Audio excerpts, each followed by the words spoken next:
അപ്പോൾ ഇന്നത്തെ നമ്മുടെ റെസിപ്പി തക്കാളി കൊണ്ടൊരു ഒഴിച്ചുകറിയാണ് കേട്ടോ. അപ്പോൾ ഒഴിച്ചുകറി ഉണ്ടാക്കാനായിട്ടുള്ള ഇൻഗ്രീഡിയൻസ് നമുക്ക് നോക്കാം.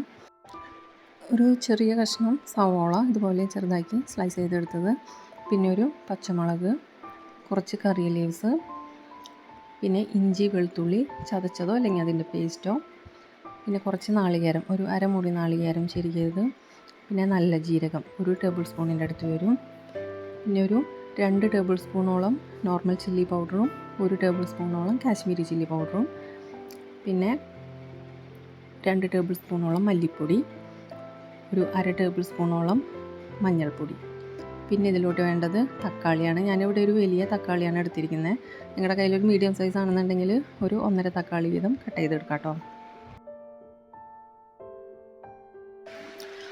ഇനി ഒരു ചൂടായ മൺചട്ടിയിലോട്ട് കോക്കനട്ട് ഓയിൽ ഒഴിച്ച് കൊടുക്കുക. ഇനി വെളിച്ചെണ്ണ ഒന്ന് ചൂടായി വരുമ്പോൾ അതിലോട്ട് തക്കാളി ആഡ് ചെയ്ത് കൊടുക്കാം. പിന്നെ നമ്മൾ എടുത്തു വെച്ചിരുന്ന സവോള, അതുപോലെ തന്നെ പച്ചമുളക്, പിന്നെ ഇഞ്ചി വെളുത്തുള്ളി ഇട്ട് കൊടുക്കാം, പിന്നെ വേപ്പില ഇട്ട് കൊടുക്കാം, പിന്നെ നമ്മൾ എടുത്തു വെച്ചിരുന്ന മസാലകളെല്ലാം കൂടെ ഇട്ട് കൊടുക്കാം. എന്നിട്ട് ലോ ഫ്ലെയിമിലിട്ടിട്ട് വഴറ്റിയെടുക്കാം. സവോളയും തക്കാളിയും ഒക്കെ നന്നായി സോഫ്റ്റായി ഉടഞ്ഞു വരണം. അതുപോലെ തന്നെ ഈ മസാലകളെല്ലാം മൂത്ത് ഒരു പച്ചമണം ഉണ്ടല്ലോ, അതൊക്കെ ഒന്ന് മാറിക്കിട്ടണം. വെളിച്ചെണ്ണ പോരാൻ തോന്നണമെങ്കിൽ കുറച്ചുകൂടെ വെളിച്ചെണ്ണ ഇട്ട് ഒഴിച്ച് കൊടുക്കാം കേട്ടോ. പിന്നെ ആവശ്യത്തിന് ഉപ്പ് ആഡ് ചെയ്ത് കൊടുക്കാം. അതിനുശേഷം നമ്മൾ നാളികേരം അരച്ചത്, ജീരകമിട്ട് അരച്ചത്, നല്ല പേസ്റ്റ് പോലെ അരച്ചത് ഇതിലോട്ട് ആഡ് ചെയ്ത് കൊടുക്കാം. ഞാനിവിടെ കുറച്ച് തിക്ക് കൺസിസ്റ്റൻസിയിലാണ് കറി എടുക്കുന്നത്. അതുകൊണ്ട് തന്നെ എക്സ്ട്രാ വെള്ളമൊന്നും ആഡ് ചെയ്യുന്നില്ല. നിങ്ങൾക്ക് കുറച്ച് ലൂസ് ടൈപ്പാണ് വേണ്ടതെന്നുണ്ടെങ്കിൽ കുറച്ച് ചൂടുവെള്ളം കൂടെ ആഡ് ചെയ്ത് കൊടുക്കാം. അതുപോലെ തന്നെ പുളി കുറവാണെന്ന് തോന്നുകയാണെങ്കിൽ കുറച്ച് പുളിവെള്ളം, കോൽപ്പുളി സോക്ക് ചെയ്ത് വെച്ചിരുന്ന വെള്ളം ഇട്ട് നന്നായി തിളപ്പിച്ചാൽ മതിയാവും കേട്ടോ. അപ്പോൾ ഇവിടെ കറിയൊക്കെ നന്നായി തിളച്ച് വന്നിട്ടുണ്ട്. ഇനി അതിന് ശേഷം നമുക്ക് കാച്ചി ഒഴിക്കാം കേട്ടോ.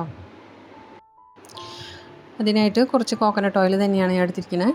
ഇനി അതിലോട്ട് കട്ട് ചെയ്ത് വെച്ചിരിക്കുന്ന സവോളയും വറ്റൽമുളകും അതുപോലെ തന്നെ കറി ലീവ്സും കൂടി ഇട്ട് നന്നായി ഒന്ന് മൂപ്പിച്ചെടുക്കാം.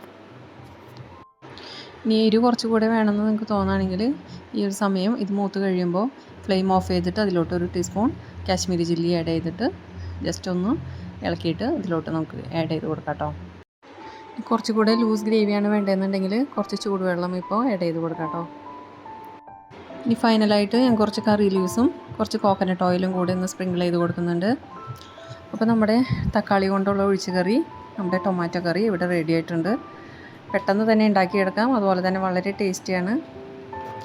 അപ്പോൾ നമ്മുടെ ഈസി ആൻഡ് ടേസ്റ്റി ആയിട്ടുള്ള ടൊമാറ്റോ കറി, നമ്മുടെ തക്കാളി ഒഴിച്ചുകറി ഇവിടെ റെഡി ആയിട്ടുണ്ട്. എല്ലാവരും ഒന്ന് ട്രൈ ചെയ്ത് നോക്കുക. ഫീഡ്ബാക്ക്സ് ഒന്ന് കമൻറ്റ് ബോക്സിലൊക്കെ ഒന്ന് അറിയിക്കുക. ഇഷ്ടപ്പെട്ടാലൊന്ന് ലൈക്ക് ചെയ്യുക. ചാനൽ ഇതുവരെയും സബ്സ്ക്രൈബ് ചെയ്യാത്തവരാണെങ്കിൽ ഒന്ന് സബ്സ്ക്രൈബ് ചെയ്യുക കൂടി ചെയ്യണേ. ഇനി അടുത്ത ഒരു വീഡിയോ ആയിട്ട് കാണാം. അതുവരേക്കും താങ്ക് യു.